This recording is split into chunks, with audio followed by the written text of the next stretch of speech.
What's up? What's up? Is it? Hey, what's been your message to the team this week, man? If you were up there preaching, so to speak.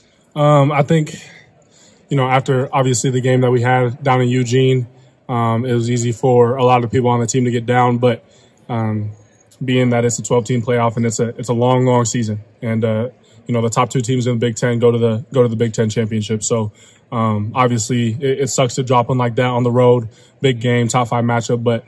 We have bigger goals than just winning a game on the road. We have goals for the entire season. So our plan is to make a huge run. We have games that we have to take care of coming up, and hopefully we're able to see them again. Is that when reality hits you that this is a 12-team playoff now instead of, you know what I mean? That almost everybody's made a mistake so far this year. You understand what I'm saying? Yeah, I would say it's definitely different, and just going through the ebbs and flows of change is something that we have to be accustomed to, but.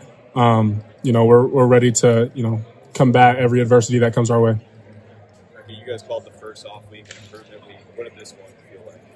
We were able to kind of get our feet under us. I would say that it definitely sucked after a loss going into a bye week like that.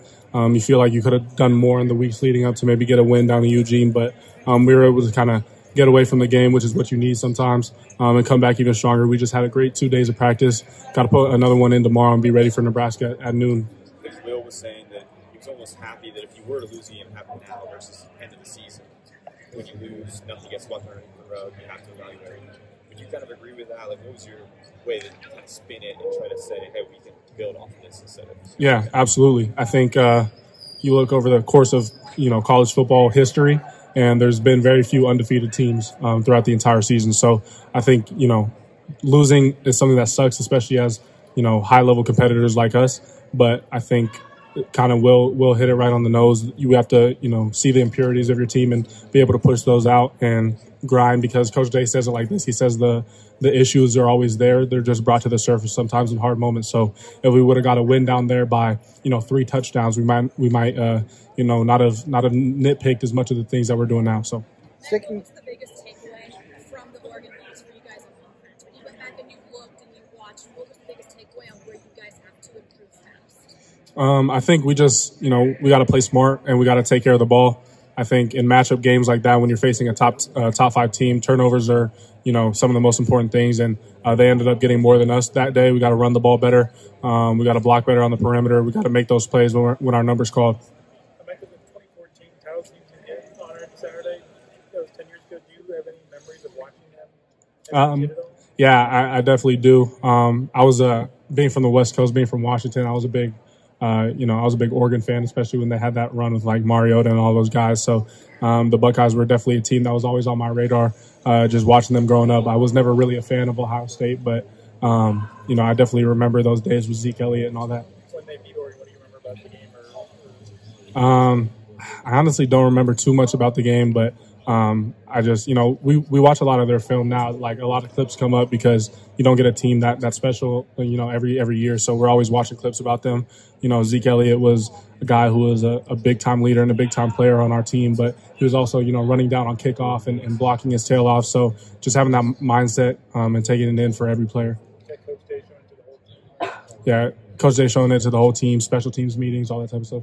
The DBs really hadn't been getting downfield this season until the Oregon game. What have you seen from their response maybe this week in practice? I think, there's 2 different responses that you can get. You can get down in the dumps or you can use it as motivation. I've definitely seen the second with our DBs.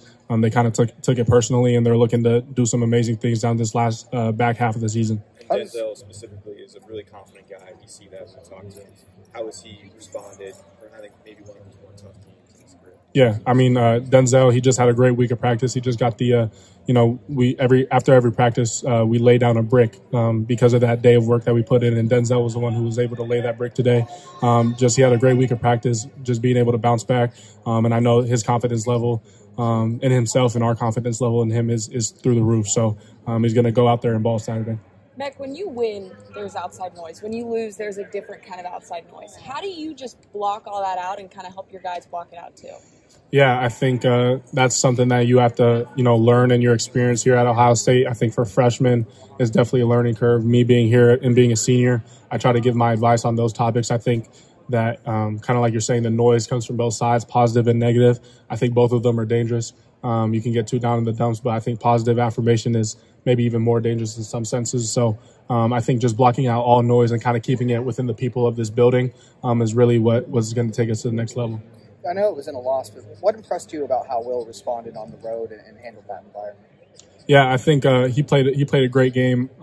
He was able to kind of get the offense settled in, and obviously it was a very loud environment, probably louder than we anticipated. So, but I think our confidence in Will is extremely high, and he shows why he's a top caliber quarterback, and his seniority really shined through in that game. You had 10 catches on 10 targets.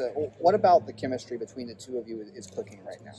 I think just that trust level. We do it every day out here in practice. We just had a great day today, and he's finding me on the field. I'm getting open for him. So I think having that trust in one another helps us on Saturdays. And then one for me, you mentioned about how the DBs have they've responded the right way to the struggles against Oregon. How do they show that in practice? Yeah, I think that just their demeanor coming out to practice, in a sense, being very intentional about the things that they do, the way that they practice, getting better with each and every snap. Because even if our DBs would have went out there in Oregon and had held all the receivers to 0 yards, they would still have that same demeanor coming into practice every single day. So we have a lot of men in the DB room who don't really hang their hat on football. Obviously, we're all very passionate about the game, but they're very grounded in their faith, and they know that one game doesn't define them. So just having that confidence in themselves, and then we just try to make sure they know that we're confident in them as well. What's impressed you about the way Jeremiah had a strong start to the season? He's been really consistent for a freshman week in and week out. It wasn't just like a 1 or 2 week thing, but he's kept building on it. What's impressed you about with his consistency? I think just the way he practices. There's never a wasted rep with Jeremiah. So I think that everything that you see on Saturday is something he's already done in practice. And I think that's a key to being a great player here at Ohio State, and just in general, being a great player, you have to have great practice habits. So that's something that he definitely has. And a lot of people have to learn that at a young age, but he kind of naturally came in with it. So I'm excited to see how his season continues. People talked about Marvin's work ethic. How does his work ethic compare? Yeah, I'm not huge on comparing guys because, they have their own identities, they have their own things, but Jeremiah certainly has amazing work ethic, and, you're able to see the fruits of that on Saturdays.